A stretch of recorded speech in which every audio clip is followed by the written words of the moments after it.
Hello, thank you for joining us here today at TotalMD. Today we're going to take a look at the family dashboard, what it tells you and how to use it.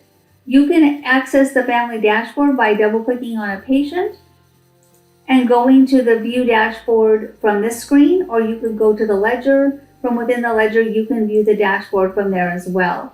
Either way will bring you to this screen, and it shows you everyone that is in that particular family that are linked together as patients.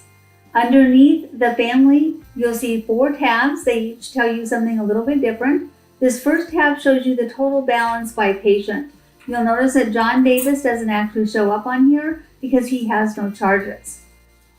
The total responsible balance shows you by patient what is due by that particular patient who is responsible for that balance. So Paige is responsible for the yellow, and James Davis is responsible for all this green area.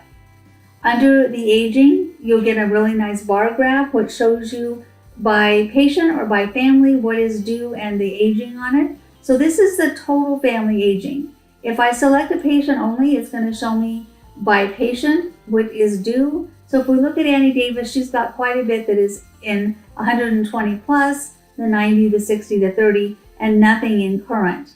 You can also do it by patient responsible, which will show you the total amount that is due by the patient themselves.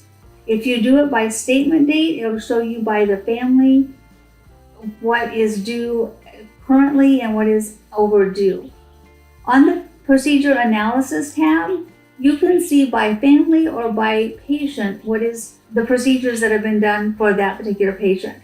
So for Annie Davis here, she's had 4 87635s, 2 U002s, and if you show the family total, it'll show you again by CPT code what has been billed to that family and how often. To the right of the tabs that give you all of the information in table format, you can see that there are pieces of information about the family. This is what the total charges are. There's the insurance payment, the patient payment, and the insurance adjustments and the total adjustments that have been made. This is by individual, so we've got Annie Davis's information in here. Under here, you can see canceled and missed appointments. If you click on the number next to the type of appointment, it's a hyperlink. It'll bring you into the missed and canceled appointment screen. So if you double click on that appointment, it will bring up the reason so you can see why it was missed. And at this point in time, you can actually change that if you wish. If the patient has both missed and canceled, you can do the drop down and look at the different types of appointments that were missed and canceled.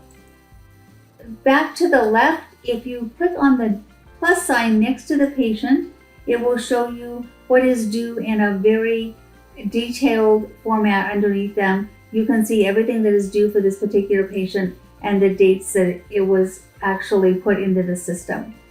That's all there is to the patient dashboard. If you have questions regarding this functionality of TotalMD, please give us a call. Our number here is 800-613-7597. Option 2 will get you to support, and option 3 will get you to training.